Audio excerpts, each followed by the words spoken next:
Wow. It's a movie. It's a movie about a doll. Whoopi Goldberg is clapping back at Barbie movie haters. On Tuesday's episode of The View, the 67-year-old talk show host responded to criticism the film got from conservatives, including Senator Ted Cruz, Ben Shapiro, and more. So even before it did big business at the box office this weekend, a wave of conservatives were bashing Barbie. Here are some of their complaints. Clip, please. I quickly learned this isn't a kid's movie after all, because the left has given Barbie a complete feminist makeover. They're trying to kiss up to the Chinese Communist Party because they want to make money selling the movie in China. I find it upsetting when material that is based on children's IP, marketed to little girls, actually ends up being angry feminist claptrap that alienates men from women, undermines basic human values, and promotes falsehood all at the same time. Wow. Wow. It's a movie. It's a movie about a doll.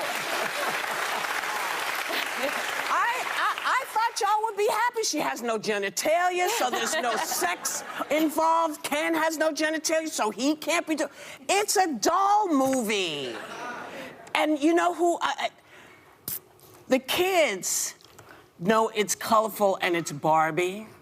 They haven't lived through what the adults have lived through. So when they're seeing this movie, that's not how they're looking at it. The kids are looking at it as a Barbie movie. You guys, I want you all to tell your daughters why you're not taking them to see the Barbie movie. I want you to explain to them what's wrong with Barbie. Whoopi then showed off how much she loves Barbie as she put the doll on part of her wardrobe for the day. Now, look, I love my Barbie. Okay. Oh my gosh.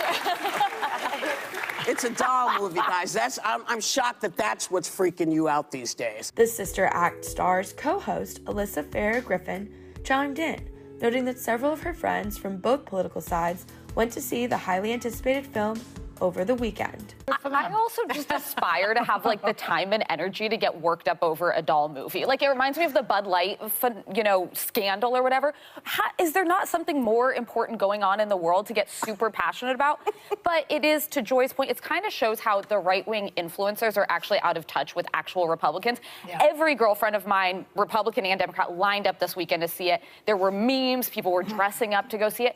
It's fun, Greta Gerwig's brilliant, but also I'm so taken by some of these right-wing men who have all these thoughts on masculinity. Oh, yeah. Like somehow the Barbie movie is going to make them feel emasculated. No, caring so much about it is honestly the most emasculating thing I could think about. Yeah, I think the last guy's wasn't that voice Ben Shapiro? Yeah. Because if you're sitting there and you flipped it on a head and it was... He looks like he should be in the Barbie movie. If you flip... The Greta Gerwig-directed film, starring Margot, Robbie, and Ryan Gosling, killed it at the box office over its opening weekend, raking in $162 million, which was way ahead of its original $90 million prediction, and has achieved a total global success of $337 million. The film also made history as the biggest debut ever for a film directed by a woman.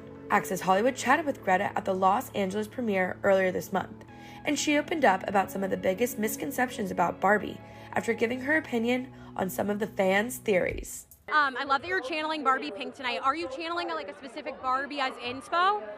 Yeah, director Barbie. I'm director Barbie, that's right. Barbie is the greatest Barbie that I've ever seen. I need to know. I don't know if you're on TikTok. I don't know if you're familiarizing yourself with the fan theories. But there's a lot of theories going on. And one of them is that America Ferrera is wearing black and white all over the press tour because it's like the reverse of the Wizard of Oz. Like when Barbie comes to the real world, it's neutral. What do you think about this? Well, first of all, I have to say, traveling the world with America and Margot, they just both look so incredible every day. So all of it, I'm always like, you, what's going on? But I will say America is amazing in the movie. She might be bringing a dose of reality to Barbie, so we'll see. The teaser we didn't know we needed. Okay, I love. I know you talked about when you were growing up, your mom wasn't really like a huge fan of Barbie. So I just wanted to know, what do you think the biggest misconception is about Barbie, and how are you really changing that with this film? Yeah, well, I guess since the time I was a little girl, I knew about Barbie and I knew the arguments against Barbie in the same breath. I knew the whole thing. And I think mostly just that, like, you know, the icon that Barbie is, her interest, what's interesting about her is her complexity, not her perfection. And I think that's what we try to really dig into with the movie. I love it. Last question. Fans are already calling for a Barbie 2 before the first one's even out. That's how hyped up this is going. What do we think about that? We gotta get this movie out. We gotta get it out. We're gonna see it in theaters, and then I'll think about what's next. But right now, I'm just like, July 21st, baby. Fair enough. And then this is such an all-star cast, but also so many cameos. Is there a favorite cameo in the film? Yes, but I'm not gonna tell you. Secret. Okay, love it. Thank you for your time tonight.